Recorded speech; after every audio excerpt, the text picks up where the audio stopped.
Welcome to Your Fantastic Mind. I'm Jay Watson. This is a show where we explore the mysteries and the science of the amazing human brain. Have you ever misplaced your keys? Forgot a friend's phone number?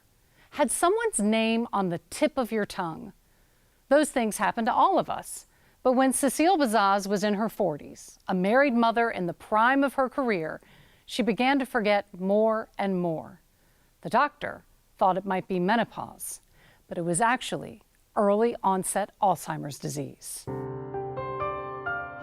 It's one of the few days in life that calls for an entire photo album.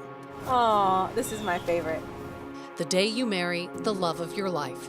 In this case, the Emory grad redhead, Cecile, who married the Englishman new to America, Alistair. You like my bouffant hairdo? Yeah. They are deeply cherished memories that have fled Cecile Bazaz. The loss of her life, of herself, began when she was just 49 years old, when Alistair and Cecile's only daughter was a sophomore in college. There had been little signs along the way that something was going on. Kathleen remembers a trip to a nearby gas station. Went to a gas station close by our house, and you swipe the card and they ask you to put in your zip code. And when Mom did those functions, and she just looked in the card and she was like, "What's our zip code?" I was like, "Mom, we've lived in the same house for 20 years. There was the business trip where Cecile couldn't use her laptop because she didn't remember her password. Then she couldn't remember what Alistair and Kathleen liked for breakfast. All the seemingly inconsequential things that make up a life falling away for a once hugely successful banking executive. She confided in me that she had had a conversation with her manager at work, who said that her performance wasn't up to her usual standard. I remember thinking it was very worrisome that she could not perform pretty basic addition easily. Neurologist and geneticist Dr. Thomas Wingo was there the first day Alistair brought Cecile to Emory Brain Health. What they had hoped were symptoms of menopause were instead confirmed as Alzheimer's disease. I grew up really fast. Kathleen spent her college summers babysitting her mother. And then eventually got to the points where it's like, I'm feeding her now, or I'm changing her diaper. Never really thought that I would be 20 years old and changing an adult diaper. I thought that was something that I would be doing in my late 20s when I had a kid of my own. We took the strategy of we're going to beat it. And that's what kept, I think, Cecile going for a long, long time, was we figured we were going to outrun it, either with, Alan or somebody discovering something that would have beneficial results. We got outrun by it. Young onset Alzheimer's, meaning onset on or before 60 years old, accounts for less than 1% of all Alzheimer's disease, thought to affect 50 in 100,000 people. In 10% of young onset cases, there is a family history. A grandparent will have it, then their child will have it, then their grandchild, with each generation facing a 50% risk. Dr. Wingo and his team began research to discover the cause for the other 90%, like Cecile, who didn't have a family history, although she did have a gene, ApoE4, a variation on the more common ApoE3, which has been connected to an increased risk of Alzheimer's disease. Wingo and his team looked at the risk of Alzheimer's disease among parents and children in 702 people with young onset from 32 Alzheimer's disease research centers across the country. They compared them to over 5,000 people with late onset Alzheimer's. It really surprised us.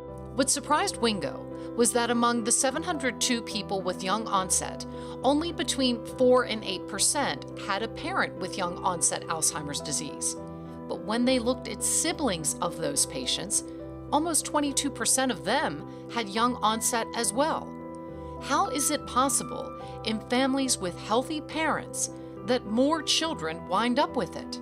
We were surprised to find that the data suggested that parents who were fine had carried one copy of a defective gene, and they passed it along to a child that inherited 2 copies of this defective gene.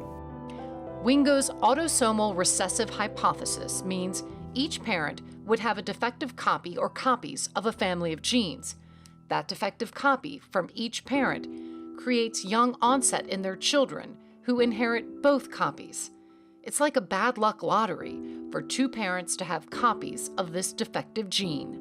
These mutations would have to be very rare in the general population, say like 1% frequency, certainly less than 5% frequency. The human body has 20,500 genes. Wingo and his team don't know the precise ones involved, but have narrowed the search considerably. Our sequencing to date suggests genes that are involved in cholesterol metabolism.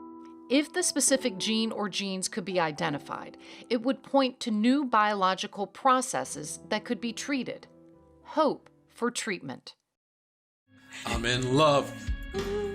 I'm a believer. I couldn't leave her if I tried. Here you go, sweetheart. There you go. What do you fancy your lunch today? Every day, Alistair visits and feeds Cecile at the Mann House, where she now lives. I've got to believe there's somebody in there. And that's why I don't think one should ever give up on them. As much as it's caused so much hurt in our family, I think it's brought us closer. I'm just so amazed and so proud of the man that he is. I play music for you, love. They play her favorite music, which sometimes elicits a moving foot or gesture. You love this type of music, don't you, sweetie? I live by one standard, was what would she have done for me? For Kathleen, now 29, the future is sometimes fraught with worry. She has not been tested to see if she too has the risk copy of ApoE4, like her mother. It's something that comes through my mind probably once every couple days when I forget something that I should, know right off the top of my head. And that's when she thinks of her father, his bottomless loyalty and love that he pledged all those years ago, for better or for worse. I hope to choose a partner in life that has seen this journey and knows this journey that we've been on, and is willing to go that extra mile if that journey comes along again. It's predicted 7 million Americans will have Alzheimer's by 2025, 6 years from now, a 35% increase, an impending tsunami. While young onset Alzheimer's is only a fraction of this number, each breakthrough brings scientists another step closer to cracking the code on a disease that exacts an unrelenting price. We desperately need not only individuals, but companies and governments to get behind this, because I can see a time where almost every human being in the United States at least, and probably the United Kingdom too, will be connected to somebody with this situation. It'll be a brother, it'll be an uncle, it could be a wife. There's no way you're not going to be able to say, I'm one step away from somebody who's got it. It's a family disease, it's not an individual's disease.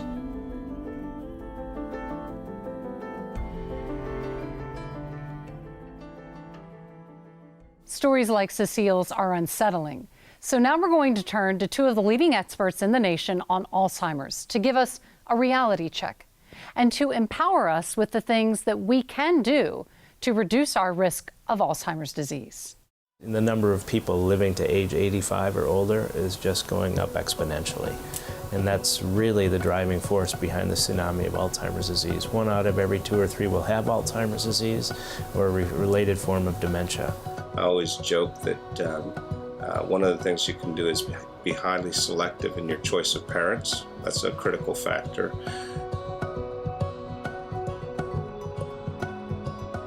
By the time symptoms begin, that person's been having already a couple decade-long journey with the disease, and then that person might live another decade with slow progression.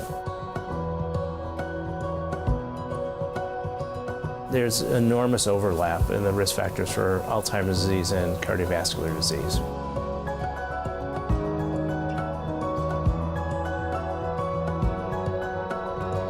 It turns out aerobic exercise is gaining more and more traction in terms of evidence for its important role in healthy brain aging. we tend to recommend what are generally considered heart-healthy diets, fresh vegetables and fruits and nuts and light meats and fish, rather than highly processed and fatty foods.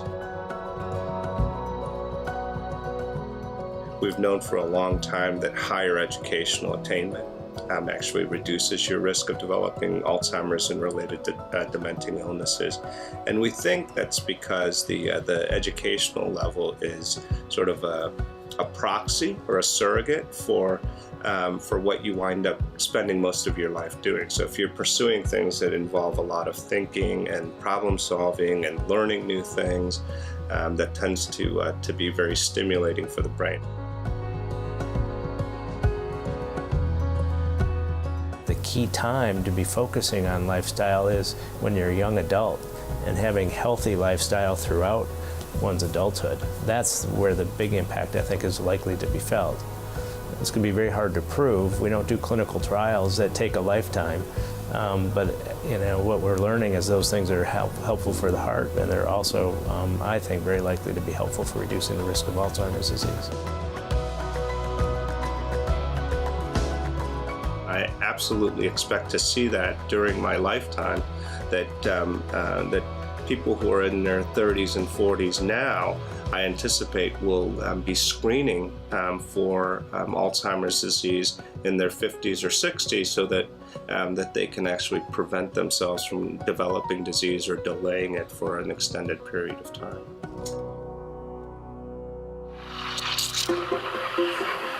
The one thing is coffee. I hated the bitter taste when I was younger. Now, I don't know how I ever survived without it. And countless millions around the world agree with me. Turns out, bitterness evolved as a natural warning system to protect us from ingesting harmful things. So, by evolutionary logic, we should want to spit coffee out. But it turns out, the more sensitive people are to the bitter taste of caffeine, the more coffee they drink. The sensitivity is caused by a genetic variant. Scientists with Northwestern University in Australia analyzed previous research of 439,000 people in the United Kingdom who did taste testing exercises and other trials, and discovered this adapted preference for the bitterness in coffee. The researchers said, people who have that heightened ability to taste coffee's bitterness, particularly the distinct bitter flavor of caffeine, learn to associate good things with it, such as the stimulating effects of drinking it.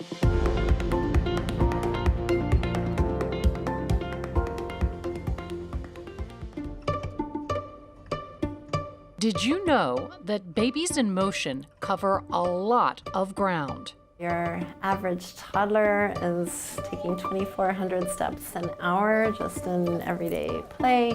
They're falling 17 times an hour. NYU professor and psychologist Dr. Karen Adolph is known for her 25 years of research in the field of infant motor development. How babies learn how to move all of their body parts: eyes, head, hands, arms, legs. Adolph's research has shown that those well-known milestones, such as sitting and crawling and walking, aren't connected in the way that we think they are. When a baby first learns how to sit, if you perch that baby at the edge of a really big drop-off and offer a lure from 3 feet away, hey baby, can you lean out over that drop-off? They will just lean out and tumble right in.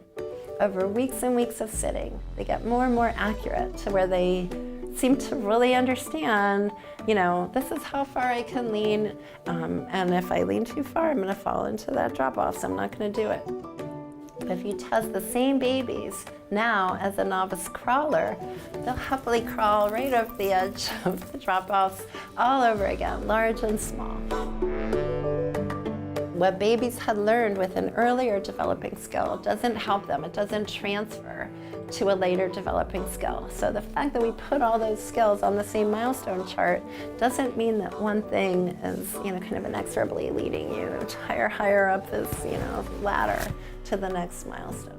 Dr. Adolph and her team have been awarded a $6 million grant from the NIH to create a video data library of infants and mothers at play. The Play and Learning Across a Year project is a new kind of science. We're calling it synergistic science.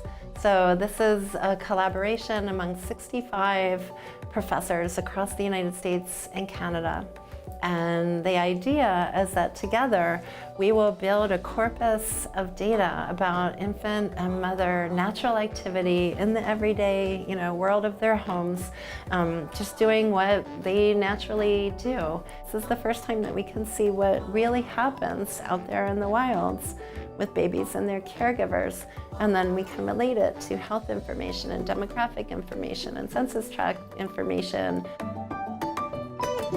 The 5-year project will provide even greater insight into the lives and minds of babies and toddlers. There's never been anything this large, done at this scale, this collaboratively, where we're really using the joint expertise of a whole field rather than the single expertise of one researcher in one laboratory.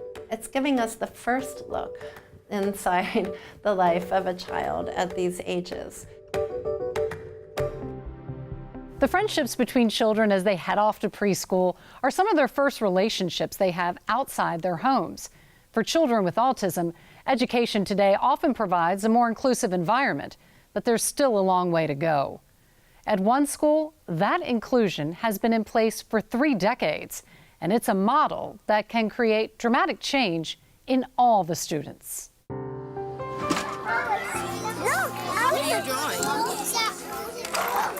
Sometimes it's tough to pick your favorite part of the day. This story's a lot like the last. But at Early Emory Center for Child Development and Enrichment, sometimes it's easy to pick your favorite person. Sometimes he hugs me. That's true. Elise and Amiel You get to cut those fingernails. are best friends, And they're super pointy. whose relationship Well, I made the aerial picture for you. Yeah, I never took that home again. delights all who know them. Wow, she's 4 years old. 4.5. No, you're 4 years old. You're just 4. No, I'm 4.5. So Amiel is 5.5, and he was diagnosed with autism in March of 2013, exactly 4 years ago. Amiel, like 1/3 of the students at Early Emory, has autism. Elise, like 2/3 of the students, does not. Putting them together, they learn how to build meaningful friendships with peers that they may not otherwise be put in and be put with. Early Emory was one of the first places in the country in 1985 to create this inclusive model, one in which typical children and children with autism are together. The curriculum mixes developmental brain science research with early education practices. It's mixed into a day filled with what children want to do, play, and learn. Decades of research has shown that having models, typical kids, to imitate and learn from actually changes the brains of children with autism.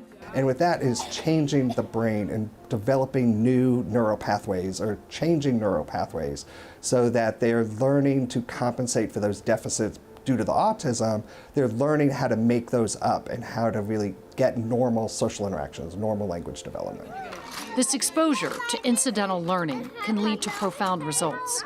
About 1/3 of children with autism can eventually become indistinguishable from their peers, with abilities to have meaningful relationships. For Amiel and Elise, it was simple. They liked each other. She liked me. The first time we met, I think we liked each other. I think the first time we met, we started playing with each other, right? Yeah. I don't know what day it was since we forgot what day it was, right? Could have been a Monday. I was thinking it's been a while since you've been to the park. Yeah, we but should they do that. lots of play dates. Yeah, Yeah. we've gone to the park together. Yes. Amiel's mom, Rachel, says Elise is his first real friend. They were connected from like the first day. Amiel began by being a good friend to Elise, who was new last year. I feel like he did a great job of reaching out to her when she was new. That's so sweet. Yeah, and making her feel comfortable and helping her make friends. There's an honesty that happens in the best friendships. He goes wherever I go because he likes me. Well, sometimes I don't. Friendships filled with bows and boasts. Nothing left to prove, nothing left to prove. The research has shown something else. Typical kids benefit as much as the students with autism, but in a different way. Most of them are more empathetic. They're not as noticing of differences of other kids. They have a lot more compassion for people. And the research shows that over and over again for inclusion in general, but especially when they're included with children with autism. At 4 and a half and 5 and a half, these two teach us that despite differences, we can travel the same path together. She hugged me back. Go!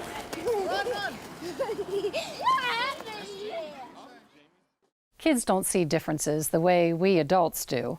A brief trip on social media these days shows you how divided we can be, which is why it's good to remember a simple truth. We all want friends. We all want to feel included and supported. In that way, Amiel and Elise are teachers, reminding us that embracing differences opens doors and minds to friendship and happiness. That's going to do it for us this week. We'll see you next time on Your Fantastic Mind.